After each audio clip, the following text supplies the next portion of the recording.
K-팝 산업의 대기업이라는 하이브 버리는 생태계가 역겨워. 역겨워요. 맞아요. 겁나 역겨워 솔직히.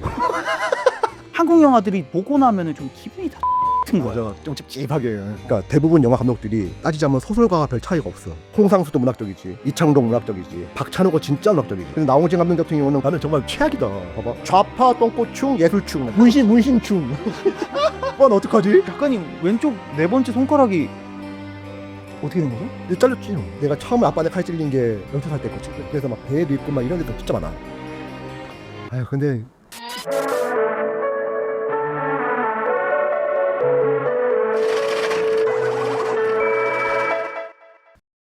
박시영 기자님 보셨습니다. 네, 안녕하세요. 반갑습니다. 예. 반갑습니다. 반갑습니다. 아니 요즘 미디어 출연이 엄청 많으세요. 예. 좀 어떻게 되시는 거죠? 아 이제 물 들어올 때 좀 저으려고 네. 열심히 하고 있습니다. 다드웨어에서 모시고. 네. 아니 뭐 너무 많이 보이셔가지고. 네. 특히 저는 진짜 인스타에서 너무 많이 보이는데 네. 최근에 또 인스타에서 제가 느끼기에는 음. 야마 있다. 진짜 하고 싶은 말 하시는구나라고 느끼는 게 몇 개 있었거든요.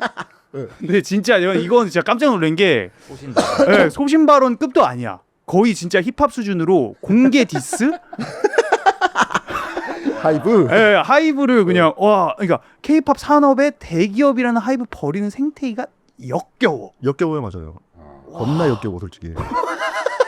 아니 왜요? 아니 이게 뭐 하이브의 문제나만은 아닌데 네. 솔직히 다 떠나가지고 그냥 이게 뭐 자꾸 무슨 뭐 아일리시니 르세라핌이 미니진이 자꾸 끌고 들어오는데 냉정하게 그거는 뭐 진행 중인 거니까 그거하고 별개로 그러니까 어쨌든 간에 하이브라는 기업이 기존에 있던 K-팝 레이블들을 흡수해가지고 대기업이 된 거잖아요. 네. 그러면은 기본적으로 K-팝에서 차지하고 있는 전반적인 그 생산 지분력이 높단 말이에요. 근데 거기서 어쨌든 간에 10몇 살짜리 애들 여자애들 불러가지고 몇 년 동안 연습시키고 실적으로 학교를 대체하고 주변의 어른들을 거의 대체해가지고 가둬놓고 그쵸. 트레이닝 시키는 시스템인데 그러면 그 친구들은 그 하이브 내에서 어쨌든 간에 자기 유년시를 계속 보냈을 거 아니야. 그 유년시를 보냈던 어른들이 자기를 고소하고 있잖아. 어쩌고 이게 뭐 할 수 있어. 고소 같은 거 할 수 있죠. 근데 저게 고소야? 내가 보기엔 거의 응징의 방법이거든요. 그러니까 너의 상품 가치 조정했다 라고 하는 거를 무슨 본보기 시구르잖아. 무슨 공개 처형하듯이 저렇게 발을까지 빡빡 써가면서 있잖아. 무슨 법정 싸움을 하는 거를 저렇게 할 짓인가라고 보면 저게 과연 계약 관련된 문제인가? 과연 법적인 문제인가? 감정적인 것. 생각해보죠. 감정적인 응징이지 그냥.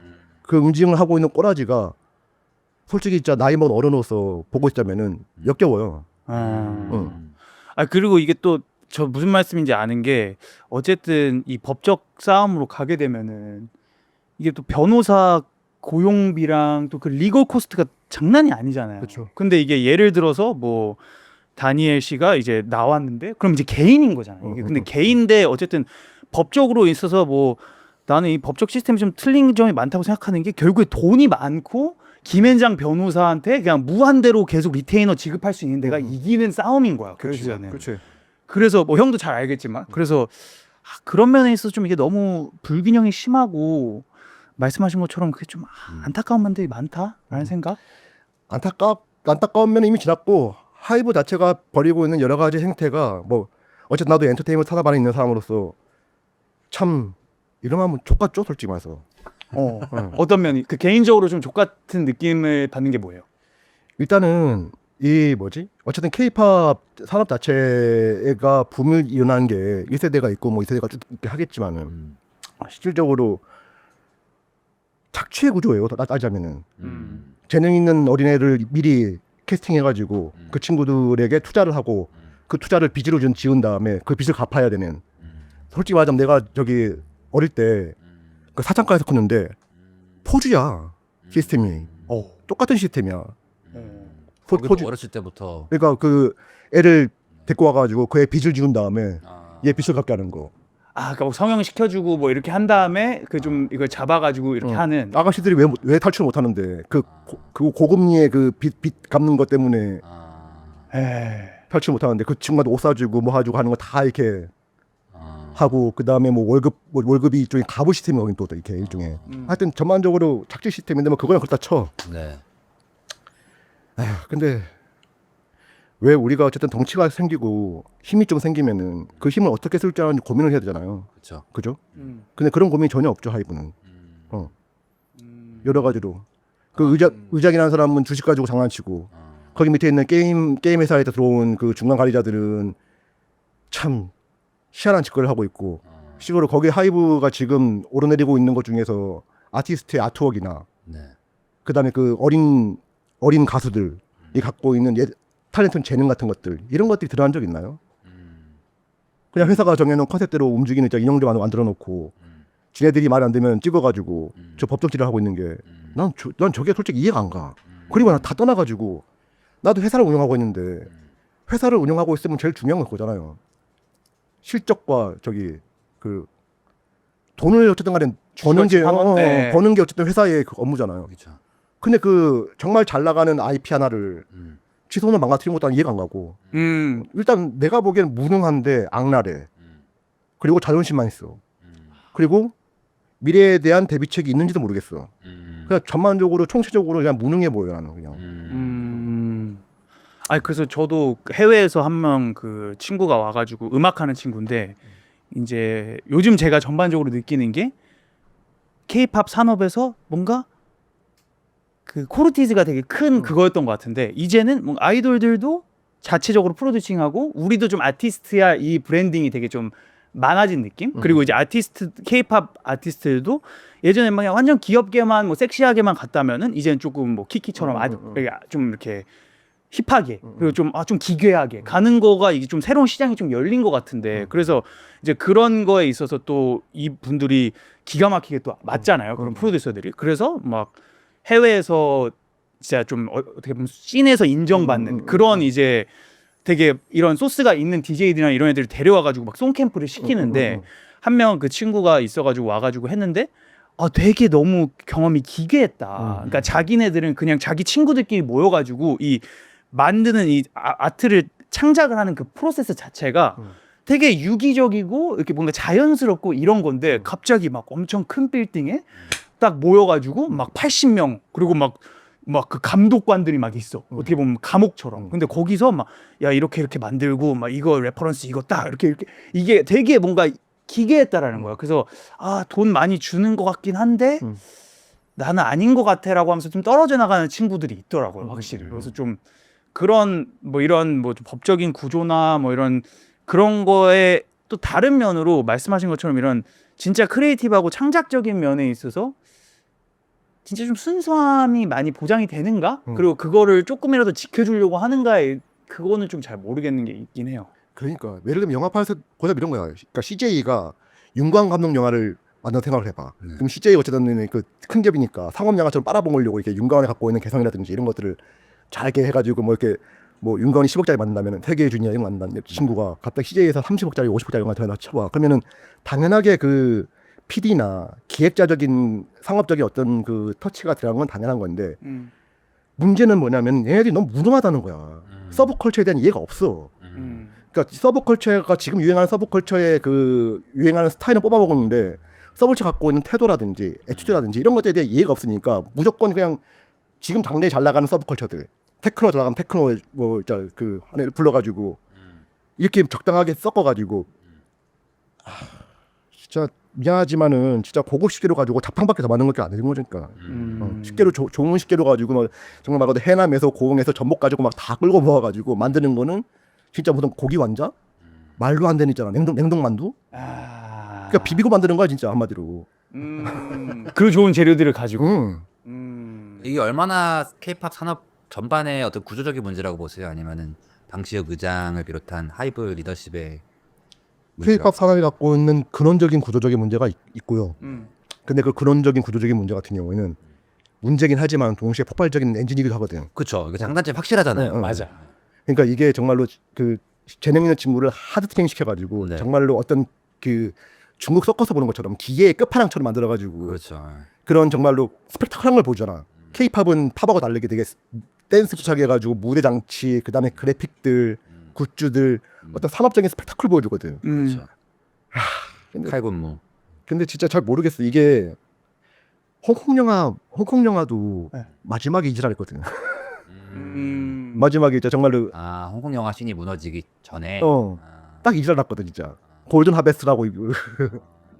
아무튼간에 뭐 전반적으로 이 하이브는 돈도 많고 네. 재능 있는 친구도 많으니까 네. 어떻게든 뭐 다음 시점이 넘어가면 잘 굴러갈지 모르겠지만은 예. 지금 현재 하이브는 도저히 K-팝 산업에 좋은 영향을 끼칠 것 같진 않죠. 아니 그래서 저는 실제로 뭐 하이브에 대한 개인적인 그런 건 없지만 거기 나오는 아티스트들 좋아하거든요. 그래서 좀 더 나도 아일리 좋아한다고. 아일리 좋아하고 진짜 다 아일리 좋아하시니까 이렇게 얘기하시는 거죠. 나 심지어 나 캐치아이도 좋아해.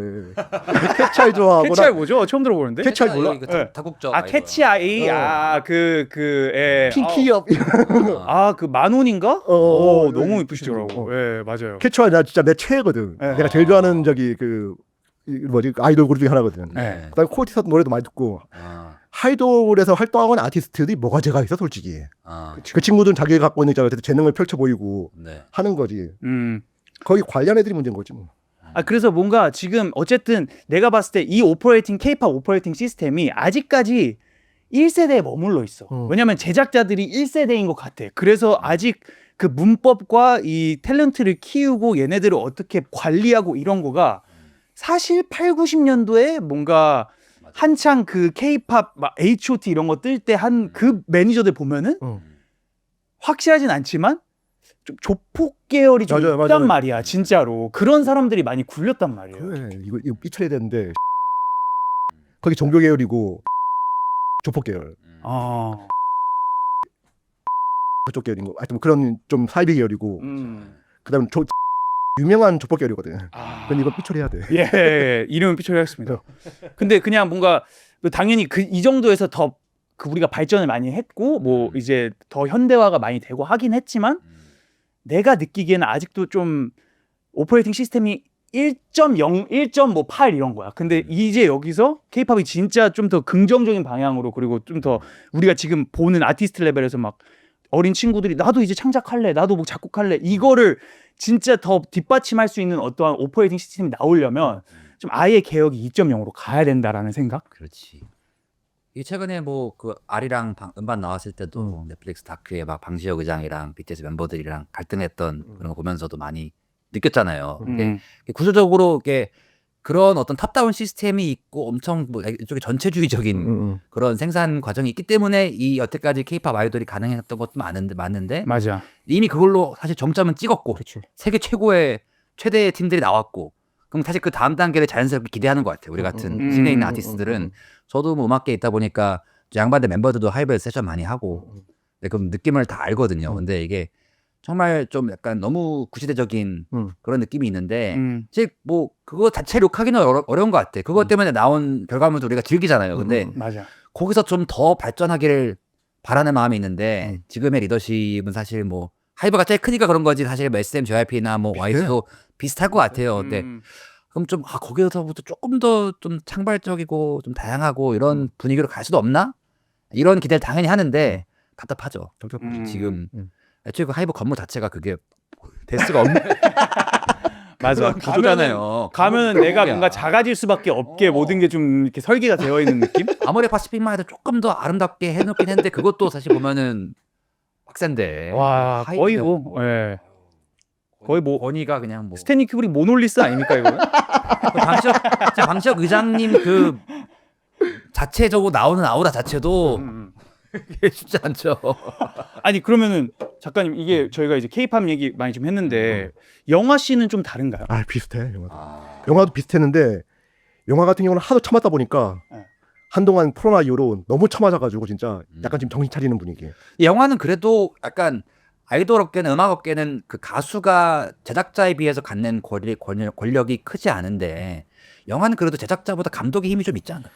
스타 감독들 있잖아. 몇 명의 스타 감독들. 몇십 년째 하고 있는 봉준호, 박찬욱, 김지훈, 유승환, 나홍진. 그다음에 이창동도 요즘 힘들고 딱 여기까지. 그분들은 그래도 좀. 근데 정말로 그렇게 업계의 어떤 시스템을 벗어나는 사람들은 항상 어느 곳에 있고. 근데 문제는 여전히 제작사 같은 경우는 값싼 IP를 찾아가지고 신인 감독들 값싸게 될 수 있는 신인 감독들을 해가지고 한 번 찍고 신인 감독들은 다시는 영화 못 찍고 그냥. 그렇죠. 그런 시스템도 굴러가. 그러니까 여기는 신인 감독들 착취하는 구조거든. 신인 거기는 감독이 뭔가 아이돌 같은 느낌. 그치. 신인 감독이. 사실 음악업계도 좀 몇 명의 아웃라이어들이 있긴 하죠. 누구 있죠? 신해철 선생님? 너무 아웃라이셔가지고. 예. 조용필 선생님. 아 맞아. 서태지, 조용필 이런 느낌. 뭐 이승환 분도 계시고 그치. 뭐 여러 가지 계시죠. 근데 쉽지 않. 지드래곤 같은 분들이 이제 아웃라이어들이 있는 건데 비슷하네요. 생각해 보니까 영화도 그럴 수밖에 없겠네. 맞아. 아 근데 호프를 그래서 이번에 또 하셨잖아요. 네네. 그래서 제가 뭐 호프 다들 보셨잖아요. 이제 좀 얘기 좀 해도 될 것 같은데 호프 어떻게 보셨어요? 아니 근데 제가 여기서 얘기하고 싶은 게 제가 호프가 좋았던 게 제가 최근에 또 오디세이를 봤거든요. 근데 오디세이를 보고 느끼면서 너무 웅장한 영화가 너무 좋은 거예요. 그리고 뭔가 되게 봤을 때 인류애가 많이 좀 차오르는 느낌? 와 이래 그래 문명 막 이런 거에 대한 뽕도 차오르고 좀 인류 뽕이 차오르고 이런 게 있는데 하면서 그래서 내가 무슨 한국 영화 내가 뭘 좋아했지 하면서 쭉 한국 영화 좋아하는 걸 쭉 봤어요. 근데 한국 영화들이 전반적으로 다 갖고 있는 코드가 보고 나면은 좀 기분이 다 족같은 거야. 맞아. 좀 찝찝하게. 찝찝하게 뭔가 그 사람을 좀 야만하게 하는 그 포인트가 있어. 그래서 뭐 보면은 뭐 하녀부터 시작해가지고 뭐 마더 그리고 뭐 올드보이 뭐 근데 그 뭐 심지어 뭐 그 기생충 다 보면은 인정은 되거든. 근데 기분이 너무 족같아. 맞아. 끝나고 나면은. 맞아. 근데 이제 미국 영화 제가 좋아하는 영화들은 보고 나면은 와 이게 막 눈이 막 떠지는. 근데 한국 영화 보면 와 이렇게 되는 게 되게 있단 말이에요. 그래서 근데 호프는 좀 안 그랬던 것 같아요. 맞아. 그래서 되게 좀 신선했어요. 저는. 맞아. 네. 진짜 야마해지고 영화 진짜 너무 좋아 난 진짜 그요. 어. 박력 있고. 어떻게 보고 호프를 보고서 난 호프를 보고서도 비슷했는데. 아좀큰 빠진다. 나 되게 좋게 봤는데 재밌게 엔딩에? 봤는데. 예. 그러니까 그거를 기대하면서 한국 영화를 보는 것 같아요. 음. 그러면 어떤 뭔가 그 불편함과 그러니까 뭐 호프 같은 게 마지막에 뭐 스포일 해도 되나요? 근데 예. 마지막에 어쨌든 뭐 황정민 배우님이 뛰면서 막 말씀하시는 게 마음이 이상해. 나도 몰라. 나도 몰라. 근데 그 마음을 사실 주는 영화잖아요. 음. 그 주기 위한 영화인데 음. 저도 오디세이를 보고 호프를 봤는데 이게 전 또 그 여자친구로 봤는데 여자친구가 한국말을 전혀 못해요. 호프를 보러 간 영화 자막이 있다 그래서 신촌 거기 갔는데 영화 자막이 없다는 거야. 지난주까지만 있었대. 그래서 환불 받고서 여자친구가 그럼 안 본다 이래서 너무 제가 속상한 거예요. 너무 보고 싶었는데 영어 자막이 없다는 이유로 이 영화를 못 본다는 게 물론 미안하지만 근데 그래서 뭐라 했냐면은 사실 이 영화는 대사가 중요하지 않아. 맞아. 씨발만 150번 나온대. 맞아. 그래서 그래서 알잖아. 그래도 근데 어떻게 그래도 이 2시간 반째 영화를 자막도 없이 보냐. 그래서 내가 그럼 옆에 동시 통역 해줄게. 그 진짜로 그래서 관객이 별로 없어서 맨 앞에서 자리 원래 뒤였는데 맨 앞에 가가지고 귓속말로 제가 동시 통역을 2시간 반 동안 하면서 영화를 봤거든요. 재밌게 봤네. 재밌게 봤네. 왜 내가 빙의하게 되는 거야. 그러니까. 내가 모든 배우들이 다 빙의해서 동시로 바로 영어로 내가 통역을 해주는데 거의 뭐 fuck 이러면서 이제 막 fuck you bastard 이러면서 계속 봤어. 근데 이제 그러니까 이 친구의 입장을 제가 고려하면서 보잖아요. 이게 되게 한국적인 건 거예요. 이 정말 이제 그냥 애초에 맥락이 없잖아요. 그렇죠. 뭐 총알 갑자기 막 따발총 나오고 이거 어디서 왔어? 그러면 그게 지금 왜 중요해? 이러면서 막 그냥 맥락 없이 가는 쟤는 왜 이렇게 달리기를 잘해? 쟤는 왜 이렇게 말을 잘 타? 하면서 막 그게 뭐가 중요해? 이러면서 가는 영화인데 그게 저한테 엄청난 쾌감인데 이 친구는 그거를 못 느끼더라고. 그러니까 한국이 그렇구나라는 걸 이제 이해는 하지만 한국의 어떤 총체적인 그 우리나라가 얼마나 그 힘들어요. 총체적인 난국이잖아요. 근데 그걸 이 친구는 이해는 하면서도 그래도 한국에 3년 살았으니까 이해는 하면서도 나만큼 거기에서 그 쾌감을 못 느끼는 거야. 그렇지. 그 레이어를 잘 모르지. 카타르시스를 못 느껴. 이걸 통해서 난 해소되는 게 있거든. 이 악마를 보았다를 보면서 올드보이를 보면서 해소되는 게 있는데 이 친구는 너무 밑도 끝도 없이 그냥 매드맥스 같은데 맞아. 미감은 좋다. 그 얘기 하더라. 미감은 포스터도 그렇고 그 해남 거기도 그렇죠. 그렇고 미감 너무 좋다. 근데 매드맥스인데 매드맥스 같은 어떤 그 미국 영화 갖고 있는 그 특유의 팍 이런 건 없고 한국인들은 해소를 안 시켜주고 약간 한풀이 맞아. 이런 거예요. 그냥 고정세. 모르겠어. 뭐 이러면서 막 이러면서 삭혀. 우리 안으로 삭혀. 그게 나는 너무 좋은데 이 친구한테는 전달이 안 되는 것 같아서 그 지점을 어떻게 표현하신 거예요? 그러니까 영화 그거 포스터를 하려고 하면은 그 모든 감정을 다 이미 미리 보시고 감독판 보셨을 거 아니에요. 전에 보시면서 그거를 뒤에 해외 수출하기 위해서 이거를 또 풀어내셔야 되는데 저것도 저걸 고르신 건가요 일부러? 저 씬? 그러니까 이게 그러니까 호프는 요 글로벌까지가 내가 강한 거고 국내 이제 메인은 다른 팀인데 요까지 키아토 만들고 뭐 로고랑 다 만들고 나머지 집행관리자의 저기 국내 팀 산 건데 국내 또 다른 팀 산 건데 일단은 호프는 할 얘기 진짜 많지. 네. 그러니까 아까 얘기했던 것 좀 돌아가가지고 네. 한국 영화 갖고 있는 거는 왜 그럴까? 나는 그거를 좀 하자면 한국 영화는 기본적으로 문학에서 출발해서 그래. 그러니까 근대 문학에서. 그러니까 대부분 영화 감독들이 따지자면 소설가와 별 차이가 없어.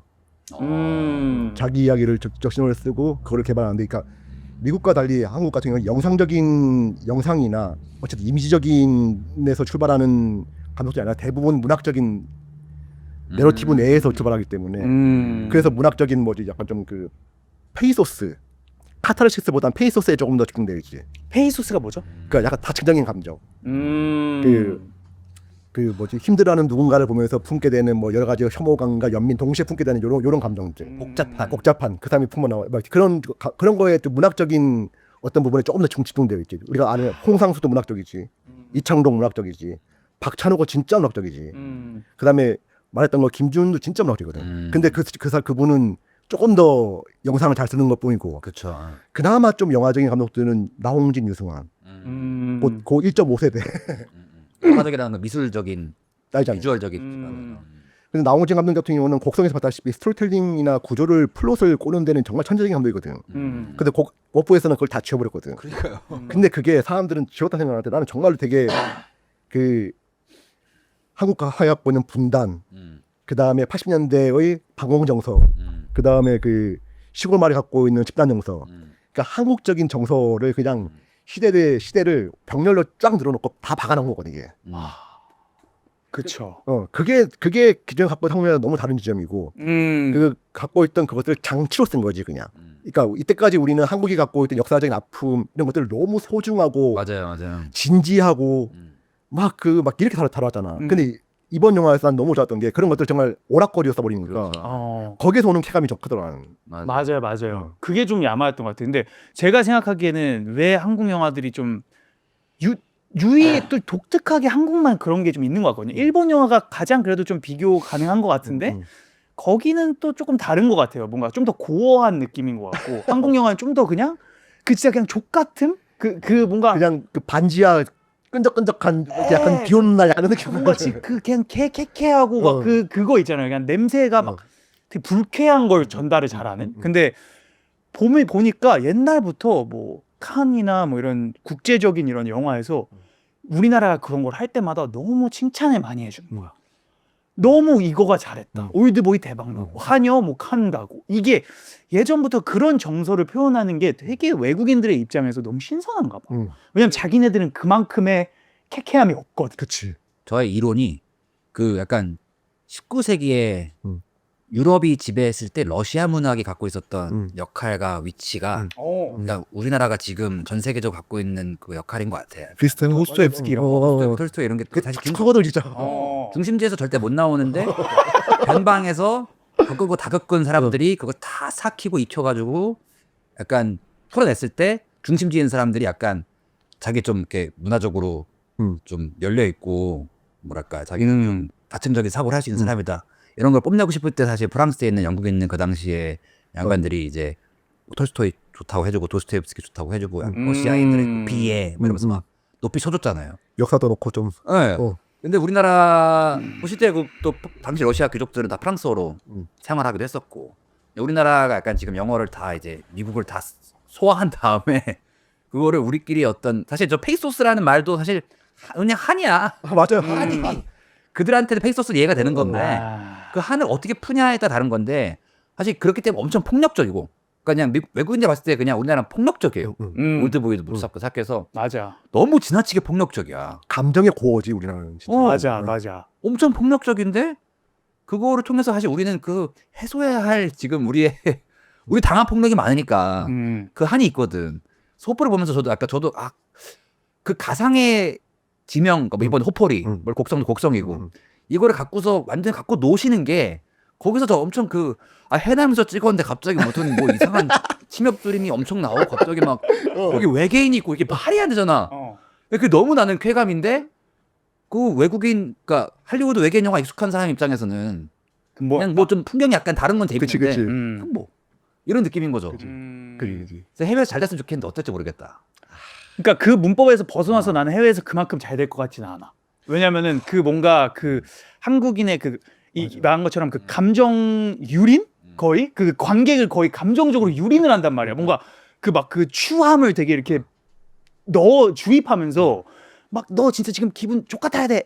이 느낌을 했을 때 사람들이 되게 외국에서 카타르시스를 느끼는 게 있는 것 같거든요. 오징어 게임도 마찬가지야. 뭔가 보면서 와 인간이 이렇게 추할 수 있다고? 뭔가 그 추하면서 막 나도 정말 추한 건가? 이런 거를 막 같이 느끼면서 보는 사람들이 막 와 그래 인간이 이렇게 추한 거지. 이런 식의 그거가 있는데 이거는 그게 많이 없었어가지고 뭔가 한국 영화에서 기대하는 문법에서 조금 벗어난 것 같다. 그렇죠. 그러니까 사람들은 보통 장군하면 올드보이 기생충 이제 이런 사비판적인 어쨌든 간에 메타포가 있는 그런 영화를 생각하면은 호프는 전혀 그런 게 없는데 모르겠어. 어쨌든 간에 그 배급사가 네온이라고 꽤 큰 데거든요.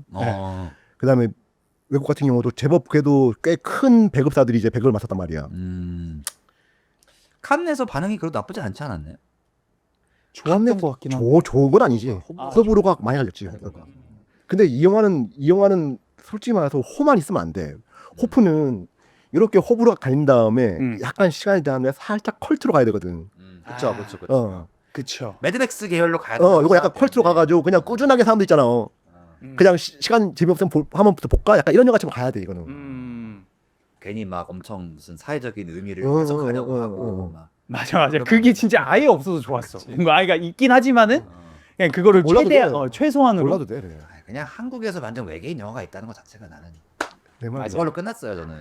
좀 아쉬운 거는 난 이제 다 단 아쉬운 거는 CG하면 그냥 뭐 그렇다 치는데 나쁘지 않았어, 나는. 근데 난 크리처 디자인 그거 좀 아쉬웠어. 그 뭐 이렇게 바늘 이렇게 나오고 뭐 좀 진격의 거인 스타일 뭐 그레이 이런 거. 이게 너무 인간형으로 그렸어 디자인을. 뭔가 좀 더 그러니까 우리가 그 콰이어트 플레이스나 요즘 나왔던 외계인 나온 거 보면 대부분 이제 직립보행하는 인간형 외계인들이 진짜 많이 등장하는데 그렇죠.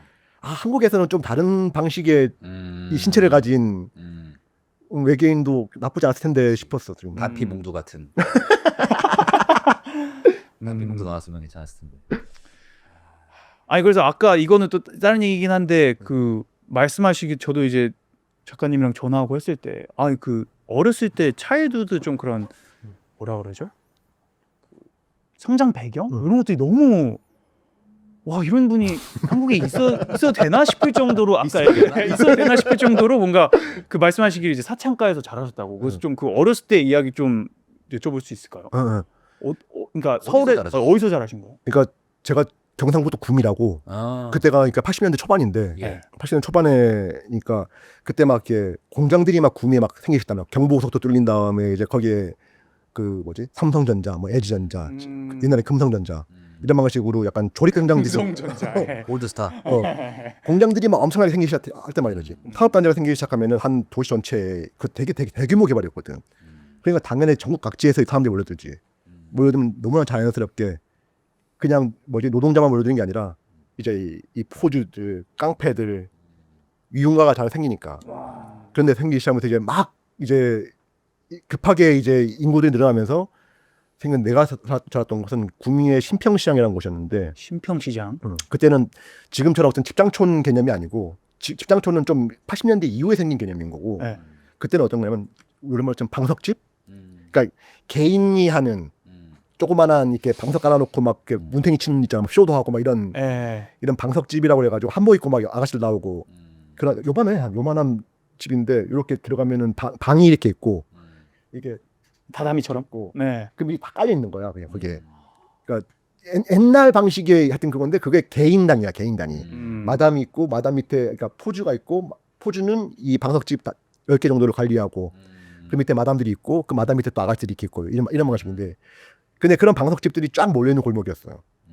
그리고 그 앞에 방구장도 있고 목욕탕도 있고 뭐 이렇게. 근데 우리 엄마는 거기서 이제 그 아가씨들 머리 다라이에다가 이제 빠마약 같은 거 이제 빠마약이랑 빠마 같은 거 말하면서 이렇게 아가씨들 머리 해주고 밥 같은 거 좀 얻어먹고 그렇게 해서 되게 찢어지게 가난했거든 진짜. 그 밥을 거의 막 이렇게 구걸하다시 얻어먹을 정도로 가난했는데 뭐 가난은 솔직히 문제가 안 됐고 왜냐면 다 공평한 가난이었으니까 다 가난했으니까 뭐 내가 가난하다고 해서 막 팀이 가난이 아니었으니까 가난은 별로 문제가 아니었는데 문제는 뭐냐면 솔직히 사천까지 문제가 아니었어.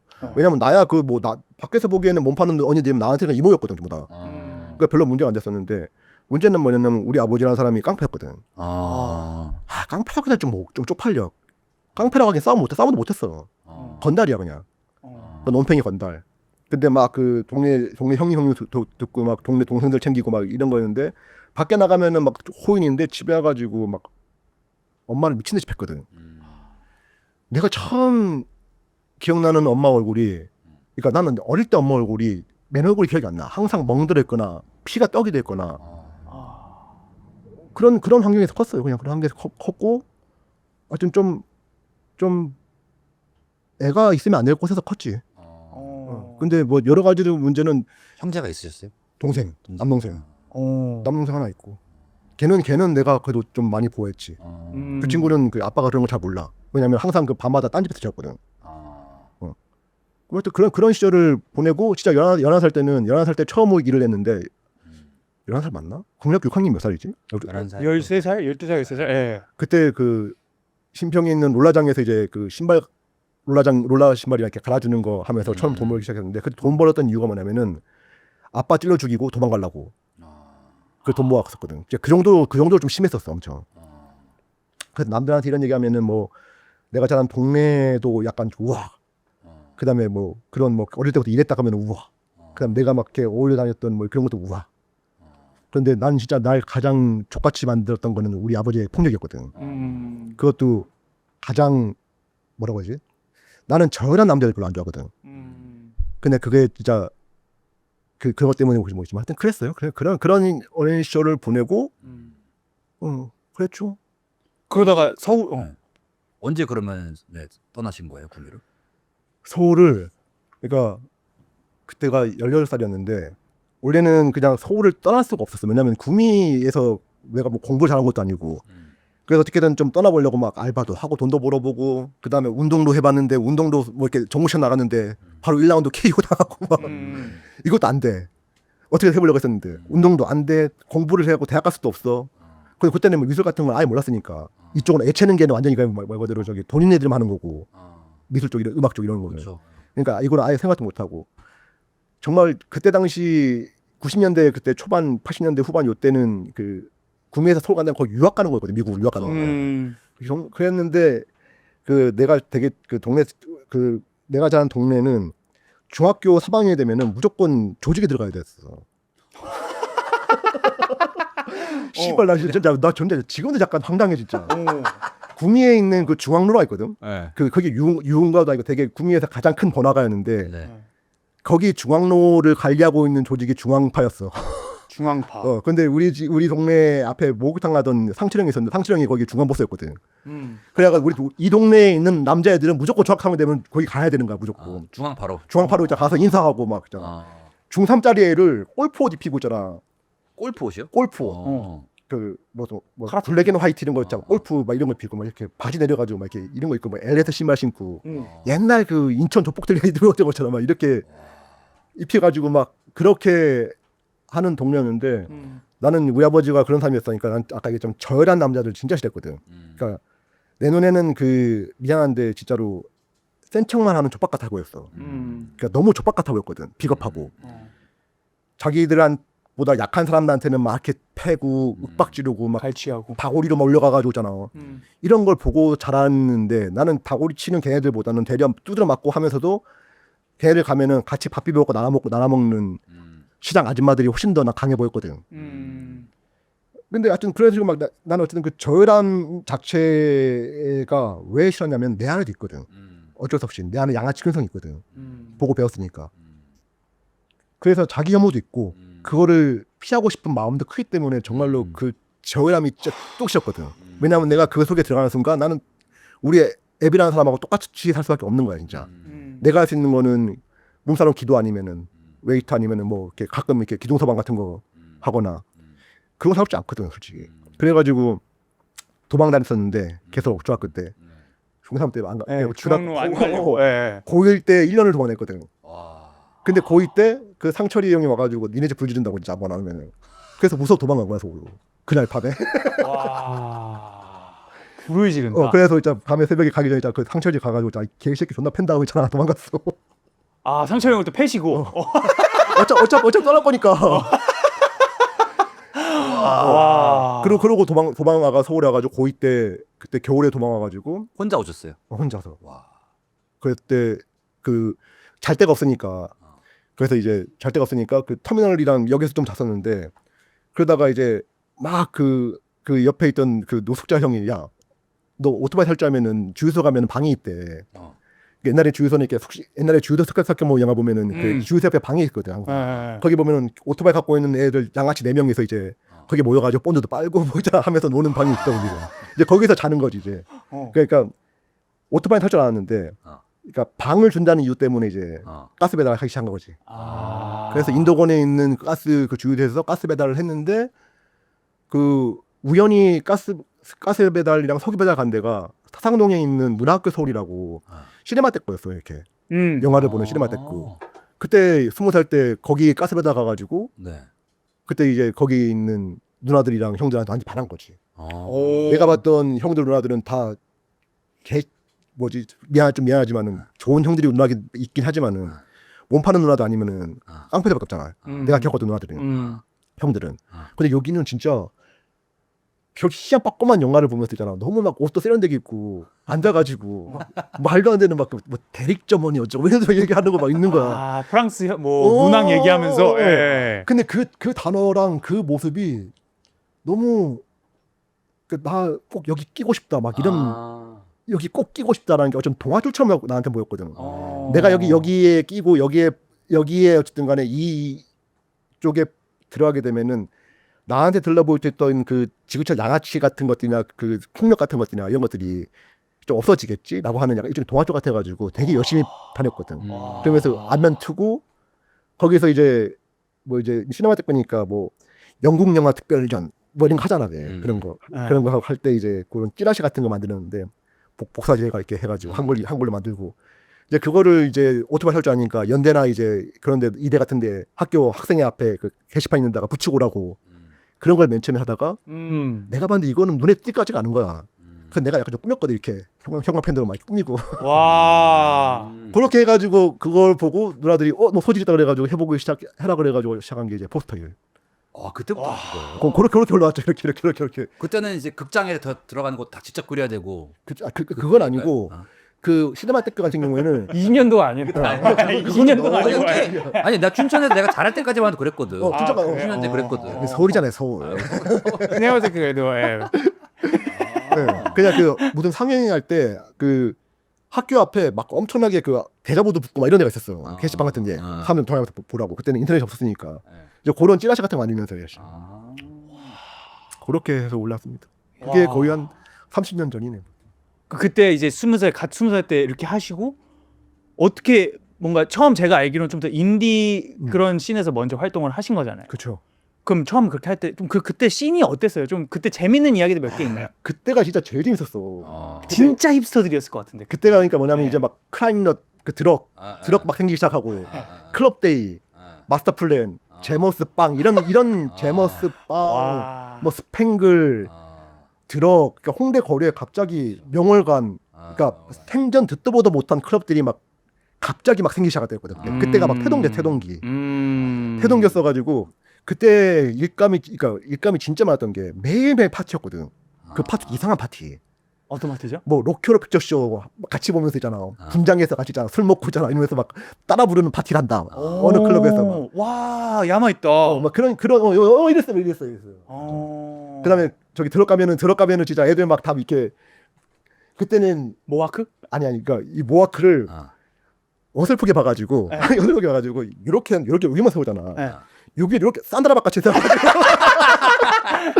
그다음에 막 나름 퍼커 입고 왔는데 진짜 이게 막 체크 무늬 입고 체크 무늬가 공대 체크고 막 이런 타탄 체크는 아니고 막 하여튼 되게 재밌는 시기였으니까 되게 한국적인 그때는 뭐 이렇게 IMF 직후여가지고 돈은 많지 않은데 이제 막 정말 말 그대로 완전 그 기존 주류의 문법과는 완전히 차별하겠다는.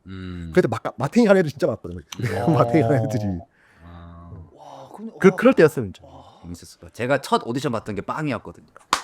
근데 저도 저만 해도 제가 2010년에 갔기 때문에 그때 이야기된 전설처럼 선배님들한테 듣는 건데 빵 정말 해도 이름 좀 아직도 있어요. 아직 있어요? 어. 와, 그건 진짜 문화재로 보존해야 돼 진짜. 빵. 와. 같은 사장님 영등형이라고 계속 하고 계세요. 그러니까 홍대 저 때 처음 생겼을 때 2000년대도 사실 재밌었다고 하는데 와 90년대 중반. 90년대는 뭐 상상도 안 돼. 그때 처음 약 문화가 좀 열리기도 시작하고. 그리고 그때는 또 이게 또 재미가 있으려면은 억압이 있어야 재밌어. 그치. 이 억압이 있어야지 일단 반항아지거든. 억압이 있을수록 이 반항의 재미가 커지거든.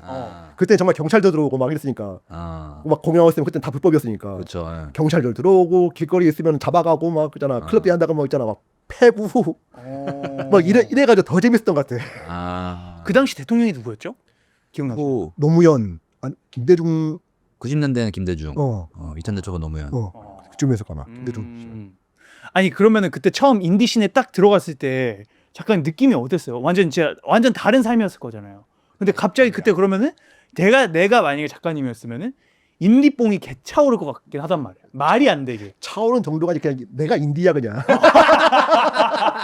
차오는 정도가 아니라 내가 그냥 인디야 그 자체야 그냥. 독립운동가. 얼마나 좋았겠어 진짜. 완전히 내가 살던 세계하고 그냥 평범한 세계도 아니고 완전히 평범해. 정말 그러니까 나는 끝과 끝을 살았잖아 완전히. 그러니까 그러니까 그냥 아니고 한국 사회에서 가장 프론티어에 있는 시네마테크 막 정말로 예술충들 진짜 예술충 끝판왕들 하고 어울렸으니까 엄청 재밌고 그냥 내 자체가 인디지 뭐. 그럼 그 정신 좀 많이 나갔을 것 같은데. 왜냐면은 어쨌든 뭔가 자라오신 그 환경 자체도 뭔가 순탄한 환경도 아니었고 그래서 거기에서 나오는 이제 트라우마랑 이런 것들이 뭔가 섞여가지고 좀 발현이 이제 예술로 뭐가 이렇게 많이 풀기도 했겠지만 좀 개인적으로 저는 엄청 많이 힘들었을 것 같아요. 뭔가 그런 감정적으로나 이런 것들이. 배려 힘든 거는 그때 당시에는 그냥 뭐죠, 그냥 그 뽕에 차가지고 그때는 무조건 옷을 튀게 입는다. 그거 하나만 꽂혀서가지고 뭐 옷 메네라적으로 좀. 예. 그러니까 메네라까지는 안 갔어. 왜냐면 메네라까지 그러니까 염색 많이 하셨나요? 탈색? 탈색도 많이 했고 예. 피어싱, 탈색, 그다음에 막 이런 거의 언더북 같은 거 여기 잘라가 이렇게 젖꼭지만 가지고 다니고 그리고 입으로 이렇게 빵꾸 들어가지고 젖꼭지 보게 다니고 막 이렇게. 와. 그러니까 되게 사람들이 싫어할 만한 옷을 입고 다녔어 진짜. 근데 그때 당시 사회적 분위기면은 사실 뭐 이태원에서는 그게 용납 가능하긴 하지만 여기 뭐 그 당시에 뭐 일지로 다니고 단면표도 막 뗐으니까 그때는 여자들 되게 뭐 미친놈인처럼 보고만 뭐 이런 게 많았을 거잖아요. 그게 너무 좋았어. 알겠죠? 여기까지 가야 되는구나. 너무 오히려 좋았어. 그거 희열을 느끼네. 내가 너를 지금 오늘 좀 야마를 나가게 했어. 너 불편하겠구나 내가 오늘. 이게 너무 기분 좋았어. 와. 근데 그것까지는 뭐 그냥 정신없어 놀았던 것 같아요. 그냥 여기 완전히 몰입해가지고 막 10만 원 영화제라고 말도 안 되는 막 영화제 일도 하고 막 그 진짜 파티도 막 하고 그다음에 우리나라에서 처음으로 큐어 영화제라고 96년도에 큐어 영화제도 같이 했었거든. 그러니까 그다음에 내 그때 사귀었던 첫 애인이 우리나라에서 처음 커밍아웃한 친구였어. 홍록사님? 방송에서 혁천형 전에. 전에. 훨씬 전에. 혁천형이 선배야. 연대 다니는 대학원생 꼬셨거든. 작가님이? 예. 공부 잘하는 애들이 약간 이런 애를 좋아해. 뭔지 알죠. 그래서 공부 잘하는 애들하고 공부 잘하는 애를 많이 꼬셨어 진짜. 왜냐면은 뭔가 지성으로 이게 해소가 안 되는 어떤 부분들이 있거든. 뭔가 그 야마적인 그 느낌? 있어. 그리고 옛날에 그때까지만 해도 약간 운동권에 여파가 남아 있어가지고 프롤레타리아 출신들. 내가 그래서 지금 내 여자친구를 만났네. 갑자기 지금 자세를 고쳐앉게 되는. 이 프롤레타리아 패티시가 있거든. 그래서 그 친구 만나가지고 그때 참 재밌는 거 많이 했지. 뭐 큐어 영화제 하면서 경찰한테 끌려가기도 하고 막 제 1회 큐어 영화제 뭐 개참이다 하자마자 경찰들 들어가 불 끄고 막 다 끌려나가고 관동들이랑. 그리고 막 그때 막 검열 같은 것도 막 데모도 하고 재밌었어 진짜. 재밌었는데 되려 마탱이 한 거는 28살 때 짝패. 그게 좀 첫 브레이크스루였나요? 좀 어. 상업적? 상업 영화. 그러니까 그때까지는 막 인디니까 돈을 못 벌고 그냥 버는 축제 뭐 통장에 한 10원, 20원 있다가 네. 갑자기 28살 때 되게 이른 나이에 막 부천 영화제 아티스트 탄 다음에 그 다음에 저 짝패란 영화를 딱 했는데 그 다음에 이제 막 관상, 한여 막 이렇게 상업 영화들이 팍팍 들어오는 거야. 그러면서 29에 정확하게 통장이 2억이 찍혔더라고. 에? 와.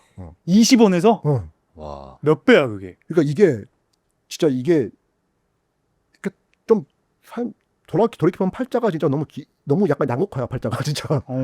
그래서 근데 대략 이렇게 돈을 딱 지키고 난 다음에 완전히 마탱이 갔어.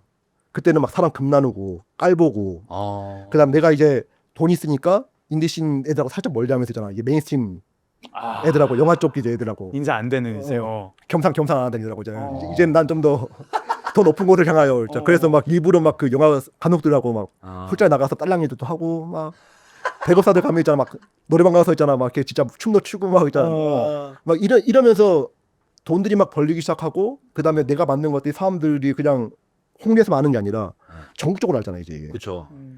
그러니까 그리고 너무 신기한 게 그때 딱 처음 데뷔하자마자 그러니까 빵 떠가지고 쭉 개석이거든. 그러니까 그때 이제 이태원 클럽 들어가기 시작하면서 모든 클럽에 VIP가 되고 샴페인 까고 그러면서 오는 게 보상 심리가 그때 팍 오더라고. 어떤 식으로요? 그러니까 내가 어쨌든 간에 가난했던 것들, 내가 갖고 있었던 것들 혐오하기 시작하고 가난 자체를 혐오하기 시작하고 가난이 어쨌든 간에 드러나는 모든 것들을 혐오하고 멀리하기 시작하고 나는 이제 내 스스로가 그렇게 어렵게 했고 그다음에 난 누구 도움도 받지 않고 자수성가했다. 나는 어쨌든 내 나름의 어쨌든 정당성, 그렇죠. 당위성이 생기니까 내가 하는 나쁜 모든 짓거리에 내가 변명이 생긴 거잖아. 난 내 스스로 한 거야. 나는 뭐 친해진 게 없어. 이러면서 막 그 남들이 나를 되게 좀 어리고 다니까 좀 더 높은 사람처럼 보이기를 원했었나 봐. 그래서 막 엄청 있어 보이는 거를 제일 쉽게 할 수 있는 게 아래 사람들을 계속 하대하면서 내 몸을 펌핑하는 그게 제일 쉽잖아 솔직히. 그런 방식으로 한 20, 30대를 보내면서 그때 진짜 그렇게 막 클럽에 VIP도 하고 맨날 샴페인도 까고 막 그때 막 차도 막 좋은 거 타고 다니고 그러다가 그러면서 나는 그게 되게 나한테는 성공한 인생인 줄 알았거든. 그러니까 보통 우리가 뭐 성공한 남자 막 알파메 이런 것처럼 그렇죠. 벤츠 타고 그런 걸 줄 알았는데 나한테 생긴 게 알코올 중독, 섹스 중독. 그다음에 진짜 거의 이것 때문에 밑바닥 끝에까지 가본 기업. 그러니까 밖에서 보기에는 엄청 막 잘하고 막 신인 슈퍼 뭐 루키고 막 영화 포스터 게 뭐 새로운 뭐 스타일 뭐 제시한다고 막 무슨 올간 디자이너도 막 인터뷰하고 막 그때 모든 게 20대였어 그게. 그랬는데 내 안에서 굶고 있던 거지. 그래서 제일 괴롭혔던 게 알코올 중독, 섹스 중독. 이거 두 개가 진짜 20대에서 30대 중반까지 사람 돌게 만들었거든 진짜로. 그게 보상 심리였던 것 같아. 끊임없이 나의 내가 잘난 사람이라는 걸 확인받고 싶어하는 심리. 그때가 구미로 돌아가신 적도 있어요. 금이 환영을 해서 뭔가 그들한테 되갚아주거나 막 마음이 있으시고. 구미는 솔직히 이제 아웃 반전이었고 솔직히서 진짜 아웃 반전이었고 그때는 구미 자체보다는 뭐 서울에 어쨌든 막 미쳤을 때니까 대신 그 20대 초반에 구미에 내려간 적이 있었는데 그때 학교 다닐 때는 진짜 겸상도 안 해야 될 애들이었거든. 눈도 못 맞추던 애들이었어 진짜. 근데 눈도 못 맞추던 애들이었는데 뭐 이렇게 애들이 오랜만에 모이나 그래가지고 내려갔단 말이야. 내려갔는데 그때 친한 친구들은 내가 남자랑 사귀는 걸 알고 있었거든.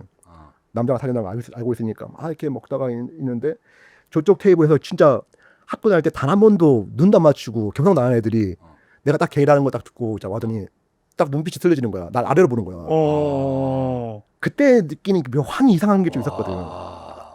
그런 기억들은 있고 싸울 수는 없고 그렇다고 해서 막 농담처럼 넘어가게 했는데 이게 그러니까 날 보는 시선 내가 어쨌든 살면서 제일 그냥 나한테 남아 있는 건 날 보는 시선들이 계속 바뀌었던 거. 이게 좀 이렇게 되게 흥미롭게 좀 남아 있고 하여튼 그런 것들은 있고. 아니 그럼 그때 한창 막 방탕하고 물란한 생활 하실 때 진짜 이게 어떤 수준의 막 충족이나 만족이나 이런 게 있었나요? 없지. 그러니까 되게 좀 냉정하게 얘기하자면은 좀 이렇게 분석을 좀 해보자면은 보상 심리에 자기 연민이 끼잖아 이게. 그러니까 내가 어렵게 보냈던 시간에 대한 자기 연민이 항상 보상심리가 같이 따라야 되거든. 테트처럼. 이 자기 연민과 보상 심리가 하게 되면은 어떤 이 만족감을 위한 게 아니라 자기 파괴적이 되거든. 날 파괴해가지고 세상한테 있잖아. 내가 이렇게 파괴됐어라는 거잖아. 이렇게 시위하고 싶은 마음이거든 일종의 이게. 아 그러니까, 그러니까 이게 뭐 보는 사람 아무도 없는데 사회에는 관심이 없 나한테 관심이 없는데 나 혼자 망가져가지고 나 이렇게 만시창이가 됐어라고 하는 있잖아. 그래서 약간 이 동정을 얻고 싶은 마음과 하여튼 되게 복잡하고 막 그러니까 해결이 안 되니까 그랬겠지. 근데 그걸 자각을 하고 계신 거였던 거네 계속. 그 자각을 외면을 하다가 계속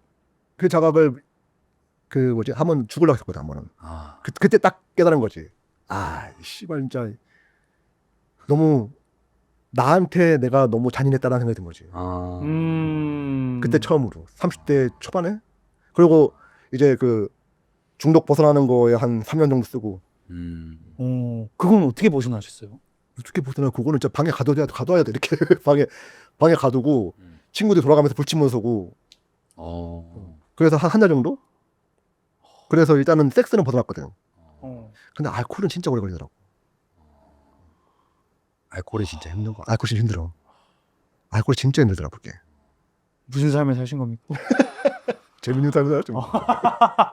아 근데 어떻게 하다가 이런 삶을 다 이제 뒤로 하시고 지금 뭔가 보이시기에는 건강해 보이시고 뭔가 자기 연민이나 이런 거에 대한 그 메타 인지도 되게 뛰어나 보이시고 되게 성찰을 많이 하신 것 같은데 그런 좀 계기 같은 게 있었나요? 좀 이제 긍정적으로 살려 가자. 진정한 계기는 연애. 사랑. 사랑 진짜. 어. 만약에 그 계기가 없다면 내가 문제가 있다는 걸 자각하지 못했겠지 아마. 왜냐하면 그 중독 그 안에 있으면 자각하기 힘들잖아 솔직히. 그러니까 내가 어떻게 사는지 내가 삶이 너무 익숙하기 때문에 내 삶 루틴 안에 있으면은 내가 문제가 있는지 내가 어떤지 자각하기 제일 힘들거든. 근데 그 연애라고 하는 내가 어째 사랑에 빠지는 그 순간 내가 갖고 있는 문제가 보이기 시작하고 나는 좀 더 좋은 사람이 되고 싶고 그래서 이 연애하면서 내가 갖고 있던 이 문제점들이 더 이상 연민스럽지 않고 보상을 바라게 되지도 않고 너무 자연스럽게 나의 관심이 이 사람한테 잘 보이는 거로 넘어가더라고. 그다음 이 사람을 상처 주기 싫은 거, 힘든 걸 보기 싫은 거, 이 마음 때문에 어떻게든 내가 좀 나아져야겠다. 요게 좀 제 1차원적인 되게 실질적인 계기였고 두 번째는 뭐였냐면은 그냥 한 번 이렇게 몇 번 이렇게 그 어떤 생사 고비를 넘다 보니까 그 생각이 드는 거야. 아씨, 내가 지금부터 사계절을 다 본다고 하더라도 30번 더 보나? 40번 더 보나?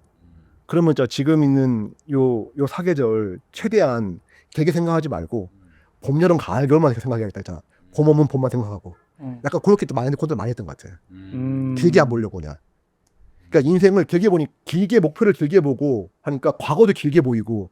솔직히 30살 됐으면 이제 어릴 때 10살 때 당했던 그 물론 힘들긴 하지만은 조금씩 극복해 나가긴 해야 되는데 여전히 그 당했던 학대의 영향 아래 놓여 있는 것도 참 내가 못나 보이고 되게 복잡한 생각이 들었던 찰나에 때마침 너무나 사랑하는 친구가 나타나 줘가지고 자연스럽게 와. 아니 이제 사랑하는 만큼 자기를 사랑하게 되는 그게 있는 것 같아요. 그니까 잘하고 싶으니까. 좋은 모습 보여주고 싶고 그 내가 보상받아야 된다는 그 심리보다 좀 이렇게 챙겨주고 싶고 하면서 이타적으로 가는 그 포인트에서 진짜 개인적인 발전이 있는 것 같거든요. 뭔가 내가 이제 그 전까지는 그냥 내가 여기 다 해야 되고 이거에서 벗어나면서 이제 이타적으로 생각하는 그 포인트가 진짜 이런 막 중독과 안 좋은 그런 굴레에서 벗어날 수 있는 그런 계기가 되었다. 아름다운 고음으로 언제 가시게 된 거예요? 고흥은 이제 5년 전에. 그러니까 이 친구랑 이제 15년 사귀었었는데 15년? 이제 거의 이제 16년 가까이 사귀었는데 어쨌든 이 친구는 원래부터 이게 도시에 맞는 친구는 아니었어. 그러니까 열심히 그 생활하고 회사 생활하고 뭐 열심히 하긴 했는데 자기 나름 식사를 했는데 회사 생활은 내내 막 원형탈모에 막 토하고 그러니까 이 친구는 원래 약간 농사를 짓고 싶었거든. 농업 쪽을. 근데 나는 어쨌든 되게 화려한 분야에서 일을 하잖아. 그렇죠. 막 뭐 패션쇼도 막 그 프론트에 막 초대받고 그다음에 내가 하는 거는 막 이렇게 뭐 일주일 사이에 전곡이 쫙 깔려버리고 그다음에 내가 만나는 사람들도 뭐 배우에다가 뭐 감독에다가 이런 다 보니까 자연스럽게 내 라이프 스타일로 어쩔 수 없이 화려하단 말이지. 그 친구는 그게 안 맞았지. 근데 어쨌든 그 친구가 이 생활을 거의 한 10년 가까이 해줬으니까 자연스럽게 이제 공수교대 해야지. 네가 하고 싶은 거 해라 이제. 나는 이제 그것도 있었고 너무 자신이 있었지. 나는 어차피 이제 굶어 죽을 일은 없다. 내 이름값이 있으니까 이름값이 뭐 살려주겠지. 라고 하는 것 때문에 자연스럽게 이제 고흥 들어가게 된 거죠. 갈 수 있는 데 많았을 텐데 고흥을 고르신 거는 섬에 그게 이렇게. 맨 처음에는 바닷가에 살고 싶었거든요 원래. 네. 바닷가에 원래 옛날부터 살고 싶었어가지고 서울하고 가까운 이제 고성 갔단 말이야. 네. 너무 추워 뒤지겠는 거야 진짜. 바닷가고 나버리고 진짜 너무 추운 거야. 그래서 안 되겠다 싶어가지고 남해로 가자. 남쪽이 좋아. 어. 따뜻하죠. 남쪽이 좋아. 그래서 부산 기장부터 진도까지 쫙 훑었어요 남해안을. 오. 그래서 기장부터 막 쭉쭉 가다가 여수 갔다가 고흥 딱 넘어오는데 와 여기 그러니까 이렇게 나는 용로로 훑은 게 아니라 이렇게 바닷가를 훑었거든 이렇게. 그래서 딱 갔는데 여기에는 해수욕장이 있단 말이야 해수욕장이. 네. 그 해수욕장이 와 이건 거의 하와이다 진짜. 싶은 거 진짜 사람이 아예 손을 안 탄 데가 있더라고. 그래서 여기 딱 내려가지고 한 며칠 놀았는데 네. 이게 단순하게 그냥 뭐 재밌다가 아니라 너무 편안한 거야 막. 태국 가면 그 바이브 나오는. 그 자기한테 안 오고 싶다니까. 그래서 딱 그냥 거기 찍어가지고 바로 계약하고 그냥 바로 그냥.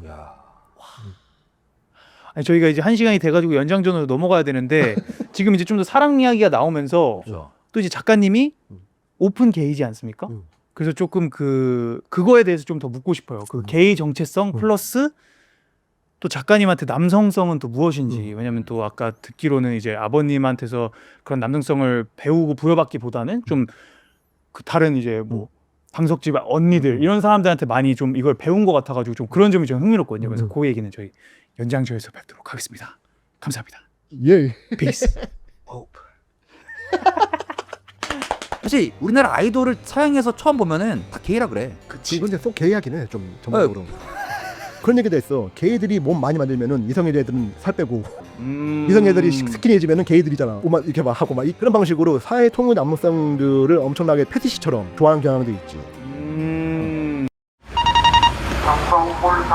SPNS 정렬 신호로 바뀌었습니다. 네,